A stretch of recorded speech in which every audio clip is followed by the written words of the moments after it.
ธีมอบรับหน้าที่หัวหน้ากองบรรณาธิการหนังสือพิมพ์ความสงบกลุ่มสื่อมวลชนกลุ่มใหญ่การเมืองกระทรวงป้องกันความสงบระบางพันธุนางคำเสงธรรมวงศ์หัวหน้ากองบรรณาธิการหนังสือพิมพ์ความสงบผู้เก่า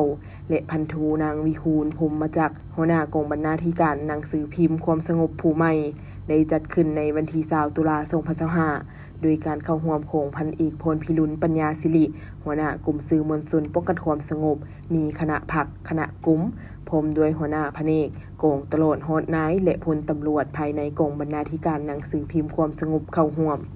ในพิธีพันธุนางคำเสงธรรมวงศ์ได้ยกให้เห็นผลงานบางด้านตลอดระยะการนำพาบรรษาเวียกงานในระยะผ่านมาเป็นต้นด้านการนำพาเวียกงานการเมืองแนวคิดและเวียกงานวิชาเฉพาะได้นำพานายและพลตำรวจปรับปรุงหน้าหนังสือพิมพ์ปัจจุบันหนังสือพิมพ์ความสงบมี11คอลัมน์ปรับปรุงรูปแบบสีสันในหน้าหนังสือพิมพ์โดยเฉพาะหน้า1พรมนี้ก็ได้นำพานายและพลตำรวจเคลื่อนไหวเก็บกำข่าวการเขียนข่าวเขียนบทการจัดหน้าหนังสือพิมพ์การอัพข่าวลงเว็บไซต์เป๊และเฮียบเหียงข่าวต่างประเทศคดีต่างแดนและข่าวกีฬาแสดงออกคือเคลื่อนไหวเก็บกำข่าวได้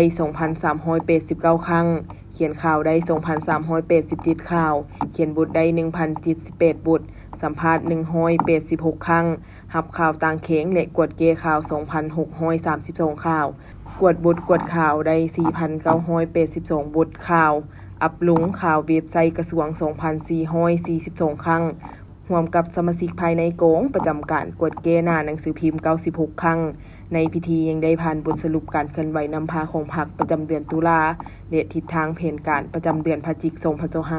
2025ของหน่วยพรรคกองบรรณาธิการหนังสือพิมพ์ความสงบจากนั้นพันธุนางคำเสงธรรมวงศ์หัวหน้ากองบรรณาธิการหนังสือพิมพ์ความสงบผู้เก่า